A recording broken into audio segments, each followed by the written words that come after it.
अल्हम्दुलिल्लाहि रब्बिल आलमीन वल आक़िबतु लिल मुत्तक़ीन वस्सलातु वस्सलामु अला ख़ातमिन नबिय्यीन अम्मा बाद फ़अऊज़ु बिल्लाहि मिनश शैतानिर रजीम बिस्मिल्लाहिर रहमानिर रहीम क़ाल अल्लाहु तबारक व तआला फ़ी शानिहिल क़ुरआनिल मजीद या अय्युहल्लज़ीना आमनू इज़ा नूदिया लिस्सलाति मिन यौमिल जुमअति फ़सअऊ इला ज़िक्रिल्लाहि व ज़रुल बैअ ज़ालिकुम खैरुल लकुम इन कुंतुम तअलमून। सदक़ल्लाहुल अज़ीम व मौलानाल अज़ीम। आज जुमे का दिन है, बड़ी ही शानों वाला दिन है, बड़ी ही बबरकतों वाला दिन है।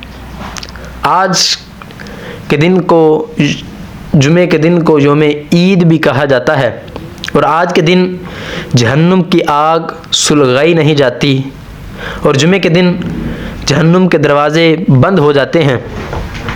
और जुमे के दिन जो बंदा इस दुनिया से जाए, मुसलमान इस दुनिया से जाए तो वो शहीदों की सफ़ों में लिख दिया जाता है और उसको अज़ाब कब्र भी नहीं होता। मुफस्सिर शहीर हकीमुल उम्मत मुफ्ती अहमद यार खान नईमी रहमतुल्लाहि ताला अलैह फरमाते हैं कि जिसकी किस्मत में जुमे के दिन हज हो, हज करना हो, तो फरमाया कि उसको 70 हज्जों के बराबर सवाब मिलता है। जो जुमे के दिन हज करे, फरमाया कि उसको 70 हज्जों के बराबर सवाब मिलता है। और फरमाया कि जो जुमे के दिन एक नेकी करे उसे 70 नेकियों के बराबर सवाब मिलता है। ये तो हमने सुन लिया कि जो जुमे के दिन हज करे, जिसकी किस्मत में जुमे के दिन हज आए, उसको 70 हज्जों के बराबर सवाब मिलता है। और जो जुमे के दिन एक नेकी करे तो फरमाया कि उसको 70 नेकियों के बराबर सवाब मिलता है। और आगे फरमाया कि चूँकि जुमे का दिन बड़ी अज़मतों वाला दिन है, बड़ी बरकतों वाला दिन है, और फरमाया कि जो जुमे के दिन एक गुनाह करे उसे 70 गुनाह का सज़ा मिलती है, अज़ाब मिलता है।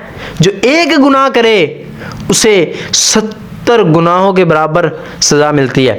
अब हमने ये तो सुन लिया कि एक नेकी हो तो 70 के बराबर हो जाती है, लेकिन याद रखिएगा कि अगर एक गुनाह किया तो वो भी 70 के बराबर है।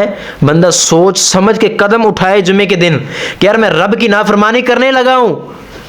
वैसे आम दिनों में तो अगर देखा जाए मैं गुनाह करता हूं, कोई एक गुनाह करता हूं तो वो एक लिखा जाता है, लेकिन फरमाया कि जुमे के दिन चूंकि बड़ी बरकतों वाला दिन है, चूंकि जुमे के दिन नेकी का सवाब 70 गुना बढ़ा दिया जाता है, इसी तरह फरमाया कि जो गुनाह करे वो भी 70 गुना बढ़ा दिया जाता है।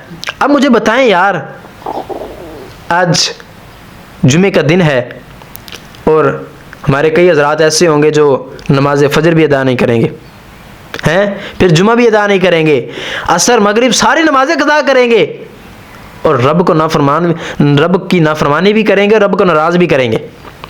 अब मैं आप गौर करें कि यार जुमे के दिन हम ये समझ रहे होते हैं कि यार ये आम दिनों की तरह है, लेकिन अल्लाह पाक ने कुरान पाक के अंदर इरशाद फरमाया या अय्युहल्लज़ीना आमनू, ए ईमान वालो, इज़ा नूदिया लिस्सलात, जब तुम्हें नमाज की तरफ बुलाया जाए, जब अजान दी जाए नमाज के लिए, मिन यौमिल जुमअति, जुमा के दिन, फसअऊ इला ज़िक्रिल्लाह, तो तुम अल्लाह के जिक्र की तरफ दौड़ो, व ज़रुल बैअ, और खरीदो फरोख्त को छोड़ दो, ज़ालिकुम खैरुल लकुम, और ये तुम्हारे लिए बेहतर है, इन कुंतुम तअलमून, अगर तुम जानो।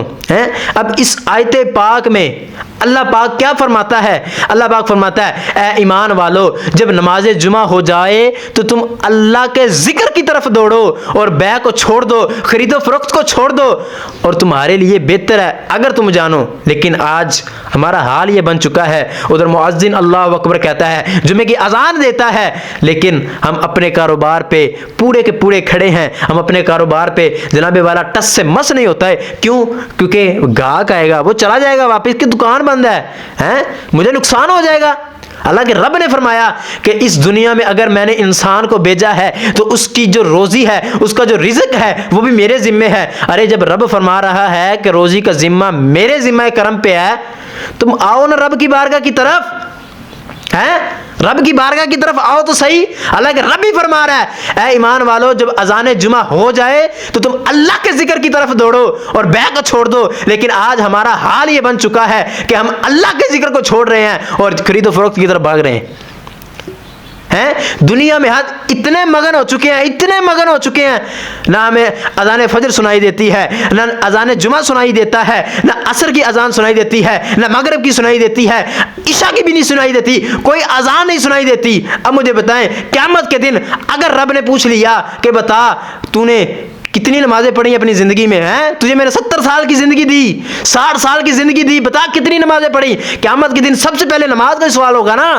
तो बताएं, हैं? रब क्या फरमाएगा? रब फरमाएगा, मैंने कुरान पाक के अंदर इरशाद फरमाया था, ऐ ईमान वालो, जब अजान जुमा हो जाए तो तुम जिक्रुल्लाह की तरफ दौड़ो, अल्लाह के जिक्र की तरफ दौड़ो, बैग को छोड़ दो। उस वक्त हम क्या जवाब देंगे कि मौला हम तो कारोबार की तरफ दौड़ते रहे हैं, हालांकि तूने फरमाया भी था कि मेरे जिक्र की तरफ आओ, अल्लाह के जिक्र की तरफ आओ, लेकिन हम बैग की तरफ दौड़ते रहे हैं, हम माल कमाने की तरफ दौड़ते रहे। आज माल कमाने में इतने मगन हो गए हैं कि यतीम का माल नजर नहीं आता में, हैं? किसी मजलूम का माल नजर नहीं आता। क्यों? क्योंकि पैसा ये नजर आ रहा है, मेरी जेब बढ़ रही है। कभी ये नहीं सोचा कि यार अगर मैं जुमे के दिन एक गुनाह करूं तो वो 70 गुनाहों के बराबर है। तो मुझे बताएं, अगर जुमे में कई कई गुनाह करे, हैं, जुमे के दिन कई कई गुनाह बंदा करे, लेकिन बंदा सोचे तो सही, यार मैं अगर 2 गुनाह करता हूं तो 140 है ना। अगर बंदा मल्टीप्लाई करता जाए करता जाए करता जाए तो कितने गुनाह बढ़ जाएंगे? हजारों से भी बंदा ऊपर चला जाएगा, हैं? नबी पाक सल्लल्लाहु ताला अलैहि वसल्लम ने इरशाद फरमाया कि जो बंदा नमाज जुमा छोड़े, 1 छोड़े, 2 छोड़े, सुस्ती करे, तो फरमाया कि अल्लाह तबारक व तआला उसके दिल पे मोहर लगा देता है। अब मुझे बताएं, वो कारोबार कि जब अजान जुमा हो रही होती है लेकिन दुकानें खुली हैं, और मैं देखता भी हूँ जब मैं जुमे के लिए जाता हूँ तो अक्सर औकात रास्ते में दुकानें खुली होती हैं।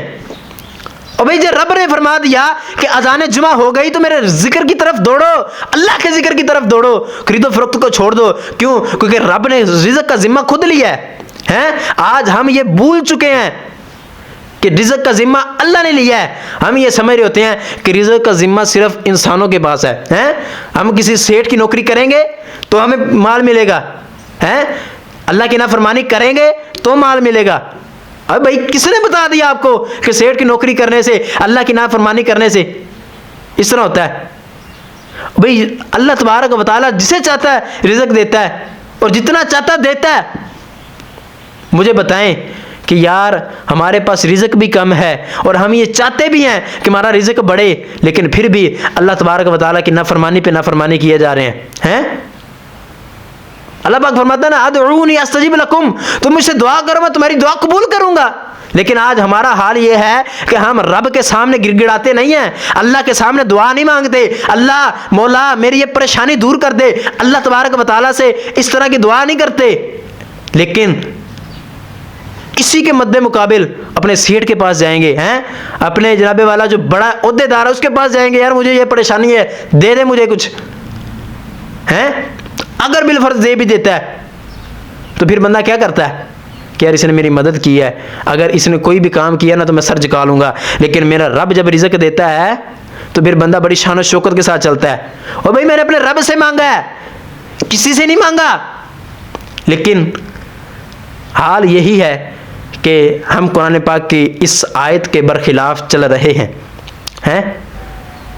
बरखिलाफ ही है ना कि अल्लाह पाक फरमाता है, ऐ ईमान वालो, जब अजान जुमा हो जाए तो मेरे ज़िक्र की तरफ दौड़ो, लेकिन हम ख़रीदो फ़रोख्त की तरफ दौड़ते हैं। और मैंने ऐसे भी देखे हैं कि अजान जुमा से पहले माशाल्लाह दुकानें बंद कर देते हैं कि यार हमने नमाज जुमा की तैयारी करनी है। उनको पता है कि रिज़्क़ अल्लाह के ज़िम्मे करम पे है, अल्लाह ने जितना रिज़्क़ लिख दिया है उतना मिलना ही है, न कम मिलेगा न ज़्यादा मिलेगा। तो मेरी उनसे गुजारिश है कि जो अज़ान जुमा के वक़्त भी अपनी दुकानें खुली रखते हैं, तो मेरी आपसे गुजारिश है कि यार आप अल्लाह की तरफ रुजू करें, आप इस आयत को देखते हुए मस्जिद में तशरीफ़ लाएँ, नमाज जुमा अदा करें। बाद में अपना कारोबार खोल लें, क्योंकि अल्लाह तबारक व तआला ही सबको रिज़्क़ देता है, काफिरों को भी रिज़्क़ देता है, मुसलमानों को भी रिज़्क़ देता है। तो अल्लाह ताला से दुआ है कि जो कुछ हमने सीखा इस पे अमल करने की तौफीक अता फरमाए। आमीन बिजाहिन नबील अमीन व सल्लल्लाहु तआला अला